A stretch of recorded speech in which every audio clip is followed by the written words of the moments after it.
Okay, so we learned about the product rule, that the product rule, the derivative of a product is not the product of the derivatives, but rather is the derivative of the first function times the second function plus the first function times the derivative of the second function. So now we have the product rule. Well, let's talk about the quotient rule. So the quotient rule,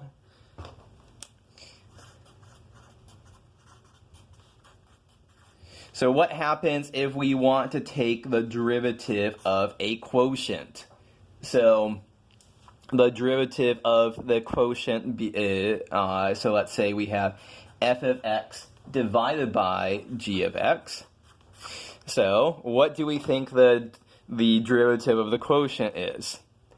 Again, the naive answer is, we might think that the derivative of the quotient is the quotient of the derivatives. And once again, the naive answer ends up being wrong. So let me tell you what the quotient rule actually is. It is the derivative of f divided by g is f prime of x times g of x minus f of x times g prime of x, all of that over g of x quantity squared. So what do? You do the low function, so f and g, I will sometimes call this high and low. Low d high minus high d low, all of that over low squared. So it's a little bit here to remember, but with enough practice we can recall it. So I'm going to skip over the derivation. Again, you can see the derivation of that in the textbook. Let's do an example or two with this. So suppose that our function h of x is x over 1 plus x squared. So in this case, we have f of x is equal to x, g of x is equal to 1 plus x squared. So our derivative, h prime of x, is, well, just to be clear, let's write out what the derivatives are. The derivative of x is, of course, 1.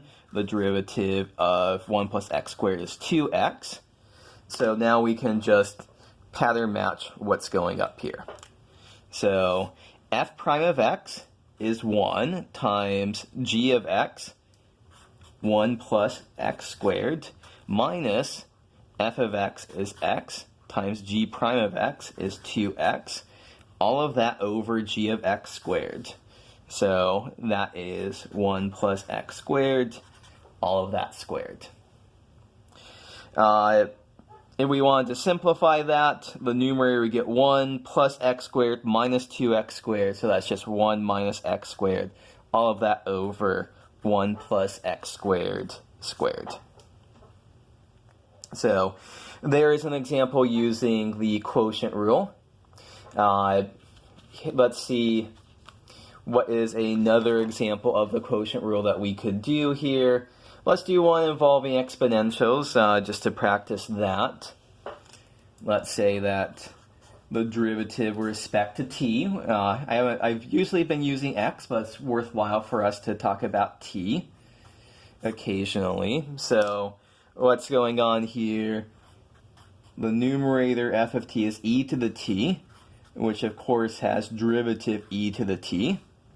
The denominator is e to the t plus t, which has derivative e to the t plus 1. And so our derivative ends up being low, which is e to the t plus t, d high times e to the t, so low times the derivative high, minus high, which is e to the t times the derivative of low, e to the t plus 1, all of that over rho squared. Again, if we want to simplify that, you can check for yourself that this simplifies down to t minus 1 e to the t over e to the t plus t squared. So there's a second example of the quotient rule. A little comment here, just to compare and contrast the product rule and quotient rule. In the product rule, we have the derivative of one times the other plus the one times the derivative of the other. In the quotient rule, we have a similar looking thing, the derivative of one times the other, one times the derivative of the other.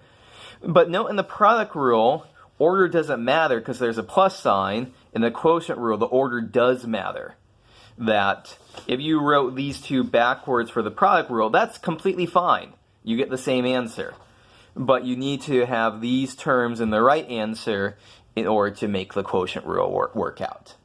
So that is what is going on with the quotient rule.